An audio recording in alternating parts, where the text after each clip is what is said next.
అందుకే మీ ఇళ్లల్లో అన్ని మందిరాల కంటే పూజా మందిరం చాలా ప్రధానం. అది ముఖ్యం.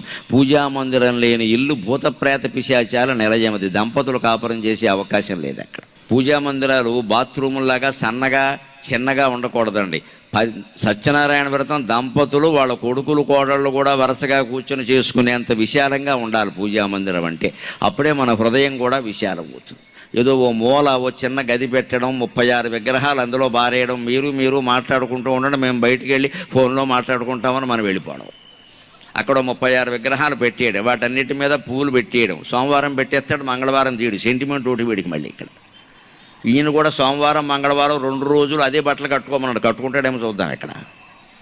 మరి దేవుడి దగ్గర పూలు ఎందుకు తీరండి? మైలు వచ్చింది తీయిచ్చా, మంగళవారం వచ్చింది తీయిచ్చా, శుక్రవారం అసలు తీయడానికి మైలు ఏమిటమ్మా? తీసిపారేక. దేవుడికి మాత్రం పిచ్చిలా ఉన్నదా? ఒక్కబోయిదా? దాన్ని దేవుడు అనుకుంటున్నామా విగ్రహం అనుకుంటున్నామా? అది విగ్రహం అంటే మీరు పూలు పెట్టి ఉపయోగం లేదు కదా. విగ్రహానికి పెడతారంటే పూలు దేవుడికి పెడతారు. కానీ అది విష్ణువు అనుకుంటే మీరు పూలు పెట్టారు అంతే కదా. విగ్రహం అనుకుంటే ఎలా పెడతారండి? విగ్రహానికి తెలుసా మీరు పూలు పెట్టారు, నైవేద్యం పెట్టారు? మన భావన ఏమిటి? దేవుడు అన్నప్పుడు ఖచ్చితంగా మనకుండే భావాలు ఆయనకు ఉంటాయి. ఖచ్చితంగా తీసేయాలి, శుభ్రం చేయాలి, హాయిగా చేయాలి. దానికి సెంటిమెంట్ ఏంటి ఇక్కడ? ఈ సెంటిమెంట్లు పెట్టుకుని మొత్తం ఆ దేవుళ్ళ పూజా మందిరం ఎలా ఉంటుందంటే మాసిపోయిన మొహాలు వేసుకుని, వాడిపోయిన పూలు వేసుకుని మన మొహాల్లాగే వాళ్ళు కూడా ఉంటారు అక్కడ. ఇంకా మనకేం వరాలు ఇస్తారు? ఒక్క పోతలో చచ్చిపోతుంటాయి.